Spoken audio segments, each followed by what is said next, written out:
Hello, my name is Barb Farrell, and I'm a pharmacist at the Geriatric Day Hospital at Bruyère Continuing Care in Ottawa, Ontario, Canada, and one of the lead researchers of the Deprescribing in Ontario Long-Term Care Initiative at the Bruyère Research Institute.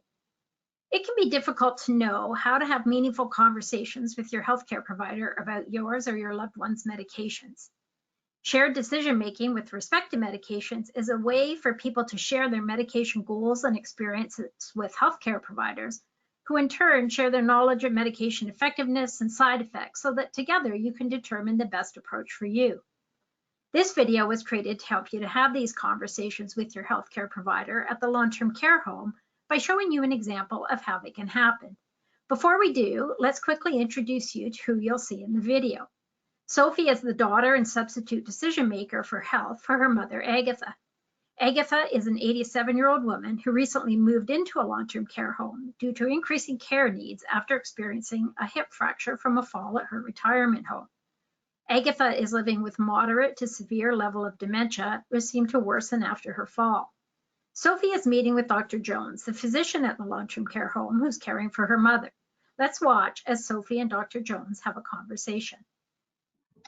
Hi, Sophie. I understand you wanted to meet to discuss some concerns you had about your mom, Agatha. Hi, Dr. Jones. Yes, and thank you for taking the time to meet with me. While I was visiting Mom the other day, her PSW mentioned that she is often too sleepy in the mornings to participate in any activities there. The nursing staff tell me she sleeps pretty well most nights, so it's not like she's up a lot of the night, and that would explain why she's so tired in the morning. So I was wondering whether one of her medications might be causing this, and they said she takes a sleeping pill at night. I asked my mom about it, but she said she wasn't sure and she didn't need a sleeping pill. Sophie, thanks for voicing your concerns. I have had a chance to review your mom's medications with our pharmacist, and I noticed that she's on a medication that's sometimes used as a sleeping pill, called lorazepam. Now, this could certainly be making her sleepy in the morning. Do you know when your mom started taking it? Her lorazepam. She was started on it about 10 years ago by her family doctor to help with anxiety after my dad passed away. She was having a tough time then. Okay, I can imagine that was a very difficult time for her and your family. That medication could certainly be making her sleepy in the morning. And in addition to that, the medication can increase the risk of falls and cause other issues, such as memory problems. It's a medication we usually like to try and stop if we can, as the risks outweigh the benefits, especially as people get older. Wow, I didn't know it could cause all of those problems. It sounds like maybe my mom shouldn't be on this medication anymore. I'm curious, what are the risks of stopping her lorazepam? Well, there is the risk of withdrawal symptoms, like increased anxiety or insomnia, but these symptoms are usually quite mild and only last a few days to a few weeks. And because your mom's been on the medication for a long time, I would recommend slowly reducing the dose of the medication, rather than stopping it all at once. This should help minimize the risk of withdrawal symptoms. Okay. How long will that take? Well, there isn't really one recommended taper schedule, so we can work with you and your mom to come up with a taper that works for her. And if we need to make adjustments along the way, we can certainly do that too. Based on the information I've provided to you, does this sound like something you'd want to move forward with, or would you like some more time to think about it? Thank you. This is helpful to understand how to navigate this. Breaking her hip was a lot for my mom to go through, and I'm really scared of her falling again. It's important to me that I do whatever I can to help prevent that from happening again. I also think that she would want to participate in the activities there if she wasn't so sleepy. She always enjoyed doing that at the retirement home. Absolutely.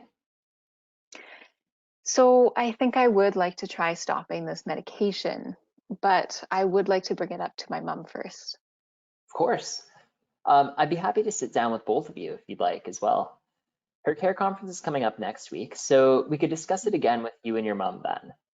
If she's agreeable, we could start a slow taper over the next couple months and always adjust things as we go.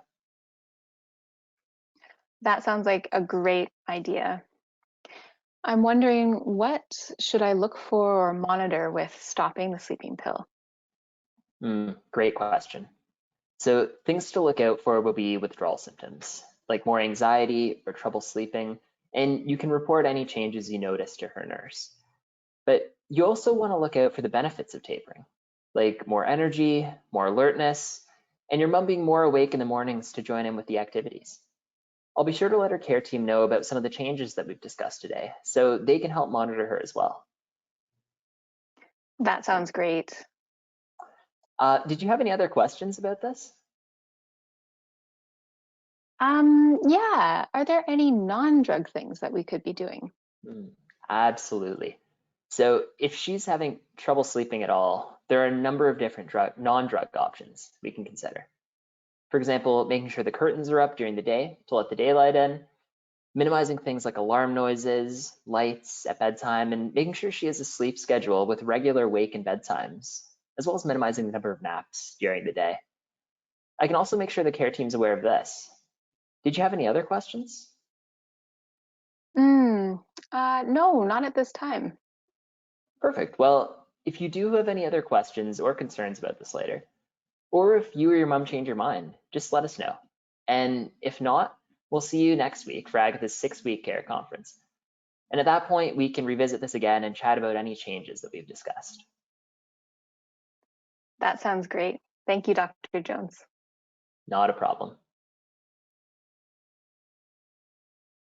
This conversation between Sophie and Dr. Jones was an example of a meaningful shared decision-making conversation. Sophie considered that a decision about her mother's lorazepam needed to be made, asked about the benefits and risks of the different options, and listened to Dr. Jones as they explained about reasonable expectations. Once Sophie felt informed about each option, she considered and discussed her mother's goals and preferences with Dr. Jones so that together they were able to reach a decision about the medication that everyone agreed with. If Sophie were to change her mind, she knows it's important to let Dr. Jones know. While this video used lorazepam as an example, this type of conversation could happen with any medication. If Agatha had been capable of making her own decisions, this conversation would have occurred between Agatha and the physician. For more information and resources about shared decision-making and medication management in long-term care, please check out our website at www.deprescribing.org or contact us at deprescribing@bruyere.org.